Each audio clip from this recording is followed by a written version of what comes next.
আমরা যারা গরিব আছি, আমরা যারা দিন মজুর, আমরা যারা কাম কাজ না করে আমাদের জীবিকা নির্বাহের ব্যবস্থা নাই, বেশি ইবাদত বন্দেগী না করতে পারলেও যদি আমার ঈমানটা সলিড থাকে, আমরা যদি ফরজ বন্দেগী, ওয়াজিব বন্দেগী, সুন্নতে মুআক্কাদা বন্দেগীগুলো যদি আমরা সঠিকভাবে করতে পারি, আর আল্লাহকে অনুনয় বিনয় করে চোখের পানি ছেড়ে দিয়ে যদি আল্লাহর কাছে হায় আফসোস করে বলি, আল্লাহ বড় হুজুরের মতো যদি আমাকে ধনী ধনী বানাইতা, তাহলে আমিও তোমার ইবাদত বন্দেগী আরো বেশি করে করতাম।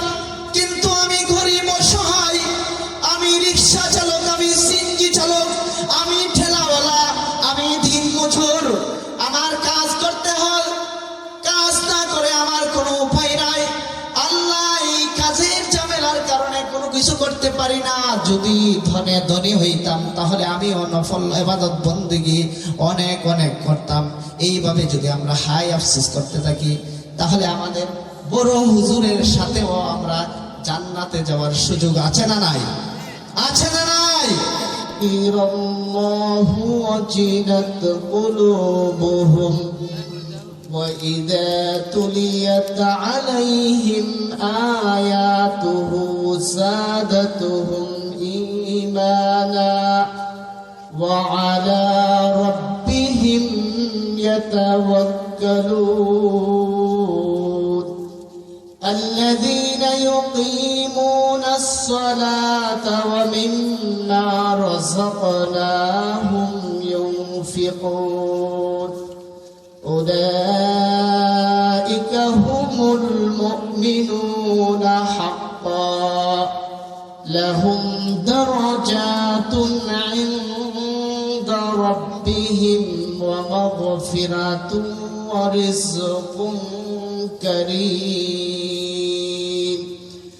صدق الله العظيم وبلغنا رسوله النبي الكريم ونحن على ذلك لمن الشاهدين والشاكرين والحمد لله رب العالمين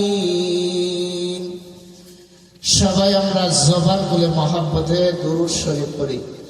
আল্লাহুম্মা সাল্লি আলা মুহাম্মাদ ওয়া আলা আলি মুহাম্মাদ কামা সাল্লাইতা ওয়া বারাকতা আলা ইব্রাহিম ওয়া আলা আলি ইব্রাহিম ইন্নাকা হামিদুম মাজিদ। يا صاحب الجمال ويا سيد البشر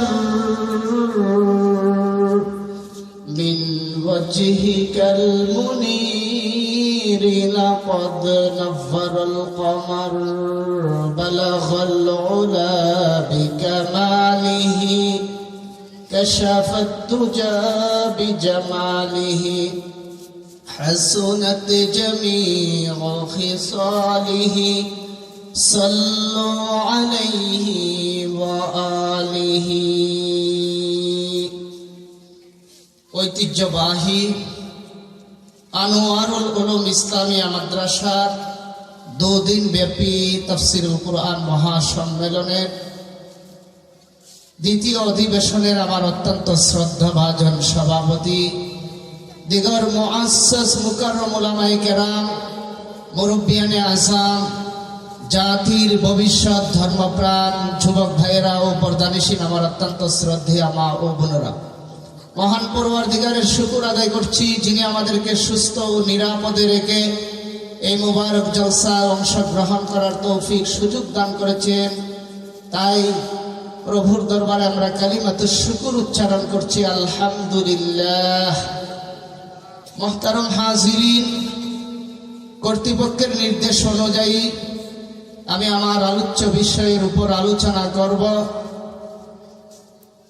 সেই গুরুত্বপূর্ণ বিষয়ের উপর আলোচনা রাখার জন্য আমি মহাবিশ্ব পবিত্র কুরআনুল কারীমের সূরাতুল আনফালের 2 নম্বর আয়াত থেকে শুরু করে 3খানা আয়াতে কারিমা তেলাওয়াত করেছি।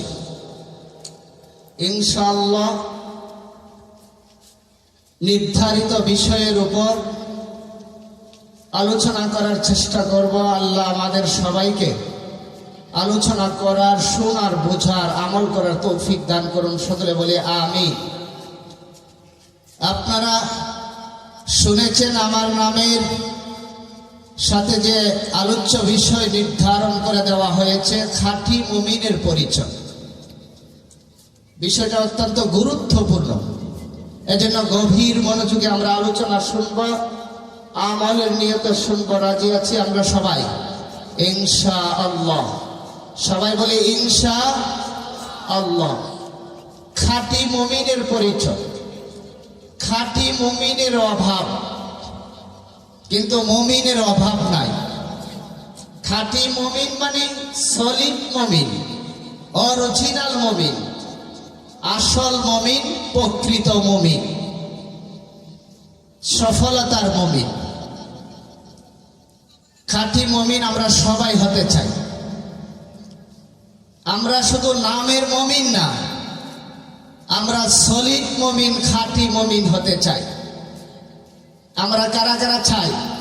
দু হাত উঁচু করে আল্লাহকে দেখায়। আল্লাহ আমাদের সবাইকে খাঁটি মুমিন হিসাবে কবুল করুন। সকলে বলি আমিন। হাত নামা। খাঁটি মুমিন কোয়ালিটি সম্পন্ন মুমিন। আর এরই বিপরীত হলো ভেজাল মুমিন। আমরা ভেজালে থাকতে চাই না, আমরা খাঁটি পিওর হতে চাই। খাঁটি জিনিসের দাম আছে না নাই? খাঁটি জিনিস সচরাচর সব জায়গায় পাওয়া যায় না? ভেজাল জিনিসের অভাব নাই। ভেজাল জিনিসের অভাব নাই, শুধুমাত্র অভাব খাঁটি জিনিসের। খাঁটি জিনিসের অভাব থাকলেও খাঁটি জিনিসের কিন্তু দাম অনেক অনেক। ভেজাল জিনিসের দাম নাই। ঠিক তদ্রুপ ভেজাল মুমিনেরও আল্লাহর কাছে কোনো দাম নাই। দাম শুধু আছে খাঁটি মুমিনের, সলিড মুমিনের, পিওর মুমিনের। কাজে আমরা সবাই খাঁটি মুমিন হয়ে আল্লাহর ডাকে সাড়া দিতে চাই। খাঁটি মুমিন মানে কোয়ালিটি সম্পন্ন মুমিন। কোয়ালিটিগুলি কি কি আল্লাহ বিবরণ দিয়েছেন। এর আগে আসুন, খাঁটি মুমিন হলে আমাদের লাভটা হবে কি, লাভের আলোচনাতে আগে যাই। লাভ কি কি আল্লাহ তার বিবরণ দিয়েছেন সেখানে বিস্তারিত বলবো না, শুধু হেডলাইনে আপনাদেরকে শোনাই। আল্লাহ রাব্বুল আলামিন খাঁটি মুমিনদের জন্য একটা সার্টিফিকেট আর 3টা সারপ্রাইজ এর ঘোষণা দিয়েছেন। সুবহানাল্লাহ বলতেন না? খাঁটি মুমিনদের জন্য লাভের ঘোষণা দিয়েছেন, তাহলে সর্বমোট 4টা। একটা খাঁটি মুমিনের স্বীকৃতি মানে সার্টিফিকেট দিয়েছেন, আর 3টা সারপ্রাইজ পুরস্কার দিয়েছেন। তাহলে মোট কয়টা হলো? 4টা। একটা সার্টিফিকেট, 3টা সারপ্রাইজ। সারপ্রাইজ পাইতে হলে কিন্তু নিজেকে স্যাক্রিফাইস করতে হবে, নিজেকে কুরবানি করতে হবে আল্লাহর জন্য। না মাগনা মাগনাই আমরা সারপ্রাইজ পেয়ে যাব? পুরস্কার কি আল্লাহ আমাদেরকে মাগনা মাগনা দিবেন? না মেহনত করতে হবে, ত্যাগ স্বীকার করতে হবে, আল্লাহর জন্য নিজেকে কুরবান করতে হবে। আল্লাহ যে গুণগুলির কথা উল্লেখ করেছেন সেই গুণগুলির অধিকারী হতে হবে। তাহলে বিষয়বস্তুর সারমর্ম আমরা কি পাইলাম? খাঁটি মুমিনের আল্লাহর কাছে দাম আছে। খাঁটি মুমিন হতে পারলে লাভ আছে। আল্লাহর কাছ থেকে একটা সার্টিফিকেট পাওয়া যাবে, 3টা সারপ্রাইজ পুরস্কার পাওয়া যাবে। খাঁটি মুমিন হতে হলে 5টি কোয়ালিটির অধিকারী হতে হবে, 5টি গুণের অধিকারী হতে হবে। কয়টি গুণের? 5টি গুণের। তাহলে 5টি গুণ, একটি সার্টিফিকেট আর 3টা সারপ্রাইজ, মোট 9টা বিষয়ের আলোচনা হবে। কয়টা বিষয়ের? 9টা বিষয়ের। খাঁটি মুমিনের কোয়ালিটি, গুণ, বৈশিষ্ট্য, কাজ কয়টা? 5টা। পুরস্কার 4টা, একটা সার্টিফিকেট, 3টা সারপ্রাইজ। মোট 9টা বিষয়ের আলোচনা আমরা সংক্ষিপ্তভাবে শুনব। গভীর মনোযোগে আলোচনা শুনি।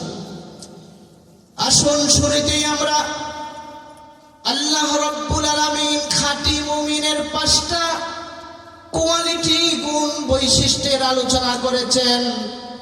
ওই 5টি গুণ যাদের মাঝে পাওয়া যাবে, আল্লাহর দৃষ্টিতে তারা হলেন খাঁটি মুমিন, পিওর মুমিন, সলিড মুমিন। এই 5টি গুণের পয়লা নম্বর গুণ হলো, আল্লাহ তাআলা বলেন, ইন্নামাল মুমিনুনা আল্লাযীনা ইযা যুকিরাল্লাহু ওয়াজিলাত কুলুবুহুম। 2 নম্বর গুণ হলো, ওয়া ইযা তুলিয়াত আলাইহিম আয়াতুহু যাদাতুহুম ঈমানা। 3 নম্বর গুণ হলো, ওয়া আলা রাব্বিহিম ইয়াতাওয়াক্কালুন। 4 নম্বর গুণ হলো, আল্লাযীনা ইউকিমুনাস সালাহ। 5 নম্বর গুণ হলো, ওয়া মিম্মা রাযাকনাহুম ইউনফিকুন। এই 5টি গুণ যাদের মাঝে পাওয়া যাবে, আল্লাহ বলেন তারা হলেন খাঁটি মুমিন। খাঁটি মুমিনের কয়টা গুণ? 5টি গুণ। আমাদের মাঝে এই 5টি গুণ আছে কিনা আমরা সাথে সাথে ফলো করব। যে গুণটির অভাব, এই গুণটি আমার মাঝে ধারণ করে পূরণ করে নিব। সবাই রাজি? পূরণ করে নিব। 5টি গুণের পয়লা নম্বর গুণ হলো, আল্লাহ বলেন আল্লাহর নাম যাদের সামনে স্মরণ করিয়ে দেওয়া হবে, আল্লাহ বলেন ওয়াজিলাত কুলুবুহুম, তাদের অন্তরটি যখন থর থর করে কেঁপে উঠবে। খাঁটি মুমিনের প্রথম গুণ তার মাঝে আছে, বুঝে নিতে হবে। তাহলে খাঁটি মুমিনের প্রথম নম্বর গুণ হলো, যাদের কাছে আল্লাহ স্মরণ করিয়ে দেওয়া হবে, আল্লাহর স্মরণে এসে যাবে, সঙ্গে সঙ্গে ওয়াজিলাত কুলুবুহুম, তাদের অন্তরটি থর থর করে কেঁপে উঠবে। মুফাসসিরিনে কেরাম তাফসীরের কিতাবের মাঝে ওয়াজিলাত কুলুবুহুমের 2টা ব্যাখ্যা দিয়েছেন। পয়লা নম্বর ব্যাখ্যা হলো, আল্লাহর ভয়ে অন্তরটি থর থর করে কেঁপে ওঠে, আর গুনাহ করার মতো তার সাহস থাকে না। ওয়াজিলাত কুলুবুহুম, অন্তর আল্লাহর ভয়ে কেঁপে ওঠে। আল্লাহর নাম শুনলেই, আল্লাহর স্মরণ আসলেই, কেউ আল্লাহর নামটি স্মরণ করিয়ে দিলে সঙ্গে সঙ্গে তার অন্তরটি থর থর করে কেঁপে ওঠে, আল্লাহর ভয়ে ভীত সন্ত্রস্ত হয়ে যায় সে, আর গুনাহ করার সাহস তার মাঝে থাকে না। যেমন মনে করেন একটা গুনাহের পরিবেশে আপনি আছেন, আল্লাহর কথা ভুলে আছেন, স্মরণ হয়ে গেল আল্লাহর কথা, অথবা কেউ স্মরণ করিয়ে দিল, অথবা আল্লাহই আপনার অন্তরে আল্লাহর নামটা স্মরণ করিয়ে দিলেন, সাথে সাথে আপনার অন্তরটা থর করে কেঁপে উঠে, আর গুনাহ করেন না। বুঝতে হবে আপনি খাঁটি মুমিন, পিওর মুমিন, সলিড মুমিন। লক্ষ্য করুন নবী যুগের ঘটনা, সংক্ষিপ্তভাবে বলছি। আল্লাহর হাবিব বিশ্ব নবী তখনও দুনিয়াতে আছেন, পর্দা বিধান এখনো নাজিল হয় নাই। 4th হিজরি সনে পর্দা বিধান নাজিল হয়েছে। ঘটনাটি ঘটেছে 3য় হিজরি সনে। আল্লাহর নবীর একজন সাহাবী, তিনি ছিলেন অনেক বড় ব্যবসায়ী, খেজুর ব্যবসায়ী। মদিনার বাজারে বিশাল বড় খেজুরের দোকান, পিছনে আবার গোডাউন, সামনে শোরুম, বেচা কিনা করছেন। ইতোমধ্যে একজন মহিলা আসলো উন্নত মানের খেজুর নেওয়ার জন্য। এসে বলতেছে, ভাই ভালো মানের খেজুর আছে কি? আল্লাহর নবীর সাহাবী বললেন, আছে। ভিতরে গোডাউনে তার চাইতে আরো ভালো মানের খেজুর আছে, যান সেখানে যান। মহিলাটি সেখানে গেল গোডাউনে, সাহাবী ও পিছনে পিছনে গেলেন। খেজুর দেখতেছেন, হঠাৎ করে সাহাবী ওই মহিলার হাতে টাচ করে ফেললেন। নাউজুবিল্লাহ। উদ্দেশ্য ভালো না খারাপ? উদ্দেশ্য ভালো। শয়তান তো সব জায়গায় আছে, শয়তান আছে না সব জায়গায়? এই সুযোগে শয়তান কাজ করেছে। আল্লাহর নবীর সাহাবী এই সুন্দরী মহিলার হাতে টাচ করলেন। উদ্দেশ্য তো ভালো না, মহিলা বুঝতে পারলেন। মহিলা বুঝে সাথে সাথে বললেন, ইত্তাকিল্লাহ ইয়া আব্দুল্লাহ, হে আল্লাহর বান্দা, আল্লাহকে ভয় করো। যেই মাত্র এই কথা মহিলা বললেন, আল্লাহর নবীর সাহাবী হাত ছেড়ে দিয়ে সাথে সাথে মহিলাকে বললেন, মহিলা রে, তুমি আমার ঘর থেকে বের হয়ে পড়ো। বের হয়ে গেল, শাটার টেনে দোকান বন্ধ করে আল্লাহর নবীর সাহাবী চোখের পানি ছেড়ে ছেড়ে কান্নারত অবস্থা নবীজির দরবারে গিয়ে হাজির। ইয়া রাসূলুল্লাহ, ইয়া হাবিবাল্লাহ, আমি অন্যায় করে ফেলেছি, আমি গুনাহ করে ফেলেছি, আল্লাহর বিধান লঙ্ঘন করে ফেলেছি। এই ঘটনা আমার মাধ্যমে হয়েছে। চিন্তা করছেন, মহিলা শুধু আল্লাহর কথাটা স্মরণ করাইয়া দিলেন, সাথে সাথে মহিলাকে বের করে দোকান বন্ধ করে রাসূলের দরবারে এসে ক্ষমা প্রার্থনার পথে হাঁটলেন, সুযোগ তালাশ করলেন। এরকম সুযোগ পাইলে কে হাত চালা করবে? আল্লাহর নবীর প্রত্যেকটা সাহাবী খাঁটি মুমিন ছিলেন, সলিড মুমিন ছিলেন। এই জন্যই এমন হয়েছে, যেই মাত্র আল্লাহর স্মরণে এসে গেছে, সাথে সাথে ওয়াজিলাত কুলুবুহুম, তার অন্তরটা থর থর করে কেঁপে উঠেছে। না, আল্লাহর নাফরমানি করা যাবে না, আল্লাহর বিধান লঙ্ঘন করা যাবে না। মাফির পথে হাঁটলেন। এজন্য আমাদের অন্তর যদি এমন হয়, গুনার কাজ তো মনে চাইবি, চতুর্দিকে গুনার গুনাহ, এর মাঝখানে আমরা আছি। এই গুনার পরিবেশে থেকেও আল্লাহকে ভয় করে যদি গুনাহ থেকে বাঁচতে পারি, তাহলে বুঝতে হবে আমরা খাঁটি মুমিন। ওয়াজিলাত কুলুবুহুমের প্রথম ব্যাখ্যা হলো, আল্লাহর ভয়ে অন্তরটা থর থর করে কেঁপে উঠবে। ওয়াজিলাত কুলুবুহুমের 2 নম্বর ব্যাখ্যা হলো, আল্লাহর মহব্বতে অন্তরটা পাগল পারা হয়ে যাবে। আল্লাহর মহব্বত, ভালোবাসা।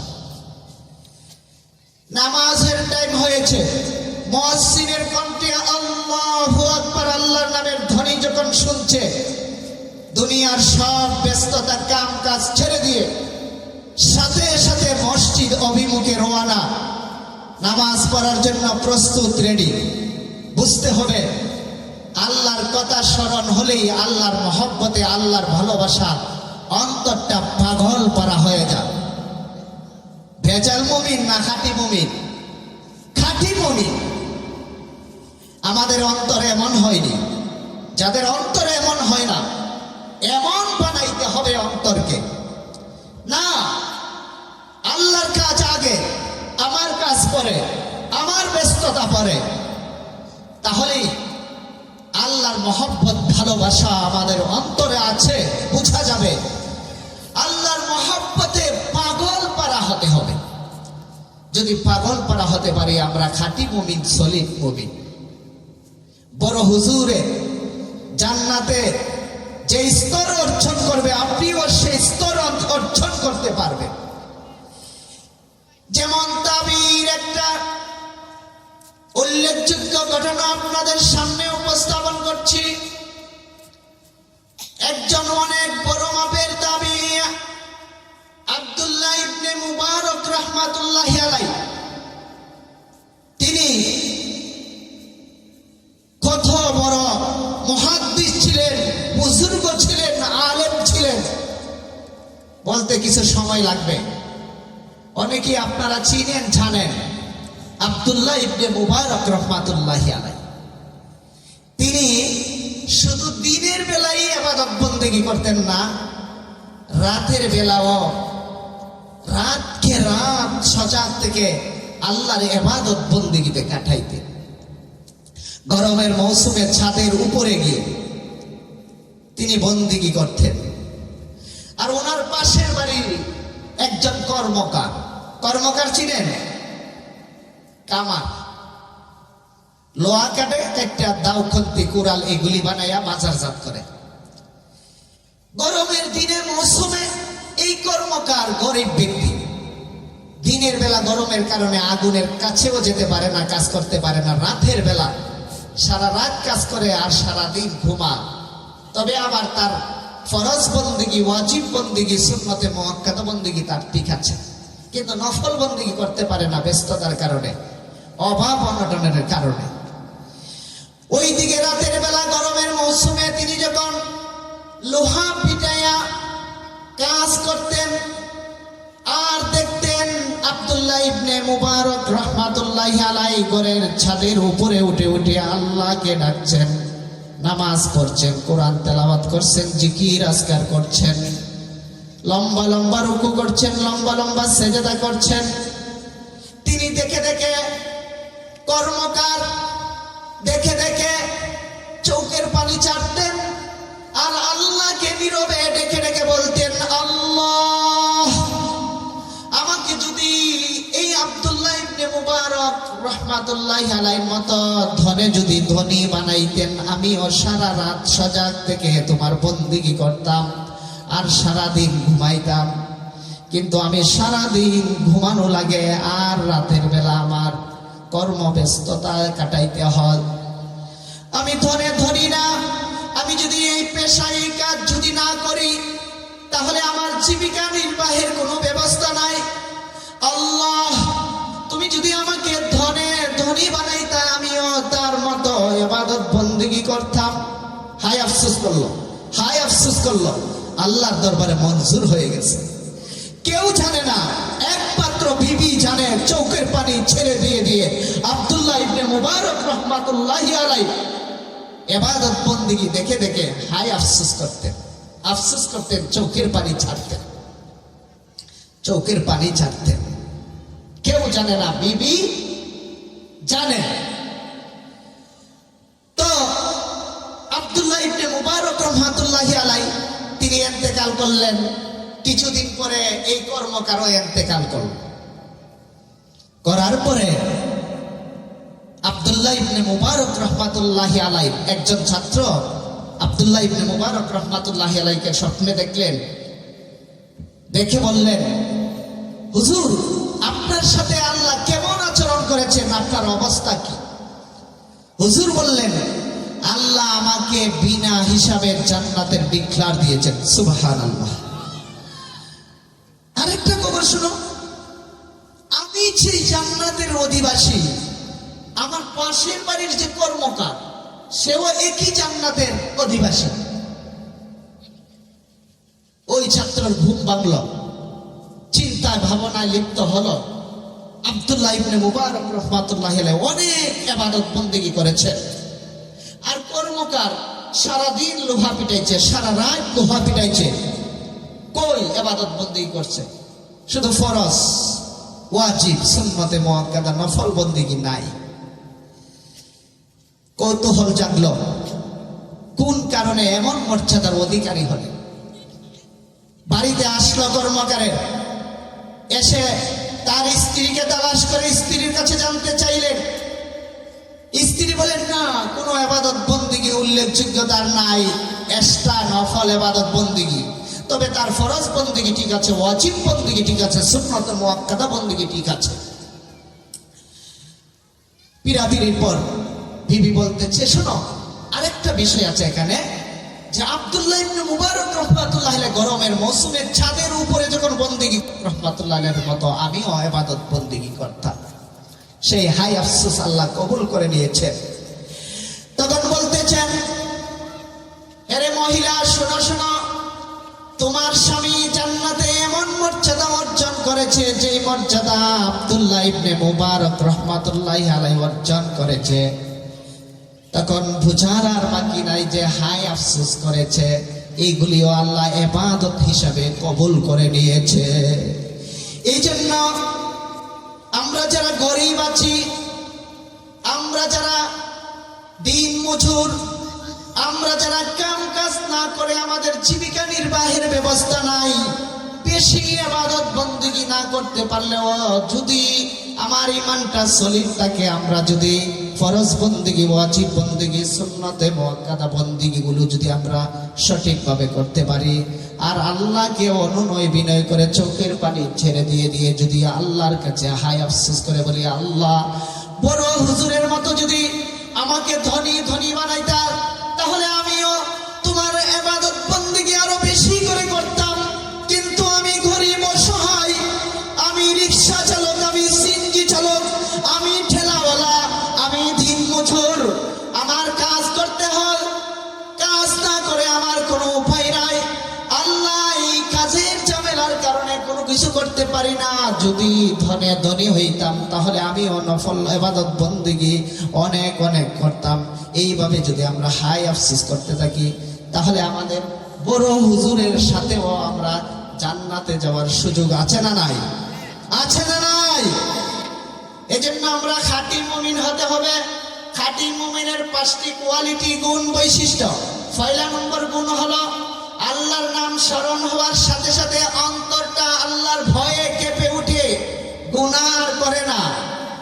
অন্তরটা আল্লাহর মহব্বতে পাগল করা হয়ে যায়, ইবাদত বন্দেগী ছাড়ার আর সুযোগ নাই। ওই কর্মকার কামার বেটার একটা অবস্থা শুনুন, অবস্থাটা এমন ছিল, ভারী হাতুড়ি লোহাটা পিটানোর জন্য এইভাবে মাথার পিছন দিকে নিয়েছে, এইভাবে আবার মেরেছে।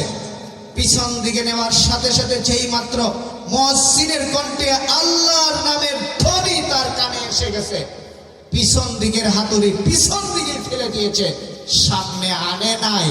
সাথে সাথে মসজিদ অভিমুখে রওনা, দৌড় দিয়েছে নামাজ আদায় করার জন্য।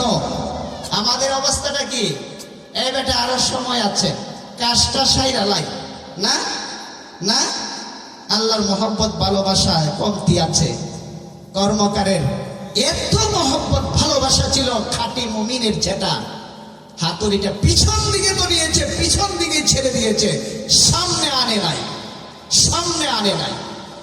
এই জন্য খাঁটি মুমিনের বৈশিষ্ট্য, আল্লাহর ভয়ও থাকতে হবে, আল্লাহর মহব্বত ভালোবাসা হৃদয়ে থাকতে হবে, গুনাহ করা যাবে না, আর বন্দেগী ছাড়া যাবে না। বন্দেগী বেশি বেশি না করতে পারলেও হাই আফসোস করতে হবে, হাই আফসোস করতে হবে। খাঁটি মুমিনের 2 নম্বর বৈশিষ্ট্য হলো وَإِذَا ذُكِرَ اللَّهُ وَجِلَتْ قُلُوبُهُمْ وَإِذَا تُلِيَتْ عَلَيْهِمْ آيَاتُهُ زَادَتْهُمْ ঈমানা। খাঁটি মুমিন হলো তারা যাদের সামনে কুরআনুল কারীমকে তেলাওয়াত করা হয়, কুরআনুল কারীমের বিধান তাদের সামনে পাঠ করা হয়, তাদের ঈমান বেড়ে যায়। ঈমান বাড়ে মানে 1 2 3 4 এইভাবে বাড়ে না, ঈমানের পাওয়ার বাড়ে, ঈমানের ভোল্টেজ বাড়ে। ভোল্টেজ, কারেন্ট বিদ্যুতের ভোল্টেজ বাড়ে না? তাহলে কোরআন তেলাওয়াত শুনলে, কোরআন তেলাওয়াত তাদের সামনে করা হলে, কুরআনুল কারীমের বিধান তাদের সামনে শোনাইয়া দেওয়া হলে, আমলের মাধ্যমে, বিশ্বাসের মাধ্যমে তাদের ঈমানের পাওয়ার, ভোল্টেজ আরো বাড়তে থাকে, বাড়তে থাকে, বাড়তে থাকে। যাদের বাড়ে বুঝতে হবে তারা হলো খাঁটি মুমিন, পিওর মুমিন, পিওর মুমিন। অনেক সময় দেখবেন ওয়াজ মাহফিলে, তাফসীর মাহফিলে অনেক লাভ দিয়ে ওঠে, চিৎকার দিয়ে ওঠে, নারায়ে তাকবীর, আল্লাহু আকবার ধ্বনি দিয়ে ওঠে না? ওঠে না? কুরআনুল কারীমের বিধান যখন তাদের সামনে শোনানো হয়, সাথে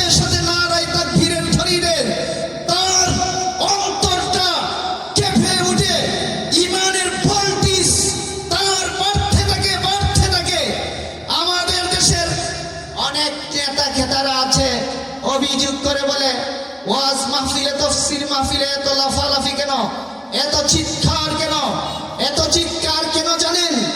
ইমানের ভোল্টেজ তাদের বাড়ে। আর আমাদের দেশের তথাকথিত নেতা খেতাদের ইমানের ভোল্টেজ বাড়ে না কমে? বাড়ে না কমে? এই জন্যই আমার দেশের অনেক সিনিয়র নেতাদেরকে আমরা দেখি, আমরা তাদের কথা শুনি, তারা দেখা যান নাস্তিক, মুরতাদ, বেঈমান, কাফেরদের উকালতি করে তাদের পক্ষে কথা বলে। ঠিক না বেঠিক? এই সমস্ত নেতাদেরকে আমরা লাল কার্ড দেখাতে হবে। সবাই রাজি আছেন? রাজি আছেন? আমরা ইসলাম আছে যেখানে, কোরআন আছে যেখানে, আমরা আছি সেখানে।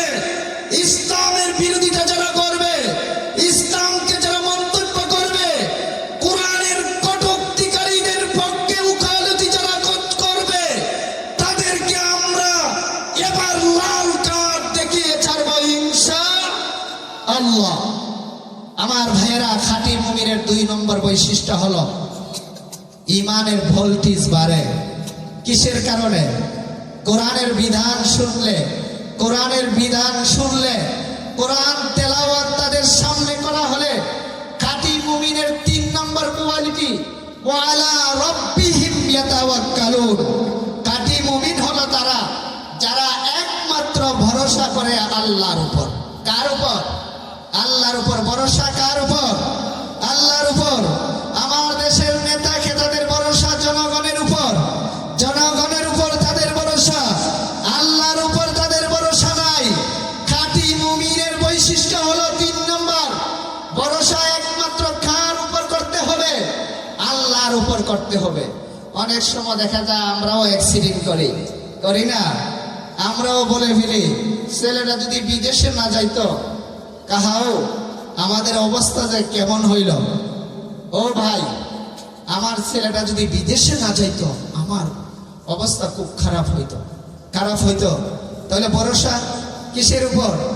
আমার দোকানটা না থাকলে, আমার চাকরিটা না থাকলে, আমি যদি ক্ষেত খামার আমার না থাকতো, ধান যদি চাষাবাদ না করতাম, তাহলে আমার যে 12টা বাজলো। ভরসা কার উপর? চাকরির উপর, ব্যবসার উপর, দোকানের উপর, ক্ষেত খামারের উপর। নেতাদের ভরসা জনগণের উপর। খাঁটি মুমিন, ফিউর মুমিন না ভেজাল? এই ভেজাল থেকে দূরে আসতে হবে আমাদেরকে, খাঁটি মুমিন হতে হবে। ভরসা একমাত্র কার উপর আমাদের করতে হবে? একমাত্র আল্লাহর উপর করতে হবে। খাঁটি মুমিনের 4 নম্বর বৈশিষ্ট্য হলো, কোয়ালিটি হলো, গুণ হলো, আল্লাযীনা ইউকিমুনাস সালাহ। যারা নামাজ কায়েম করে তারা খাঁটি মুমিন। খাঁটি মুমিনের 4 নম্বর বৈশিষ্ট্য, নামাজ কায়েম করবো তো দূরের কথা, নিজেই নামাজ পড়ে না। 1 ওয়াক্ত বললে আরো 5 ওয়াক্ত পড়ে না, একদিন পড়লে আরো 14 দিন মিস বা পড়েই না। এমনও নামদারি মুসলমান আছে, মুমিন আছে, বছরে শুধুমাত্র 2 ঈদের নামাজ পড়ে। আবার কোন কোন জাতের মুমিন মুসলমান আছে 2 ঈদের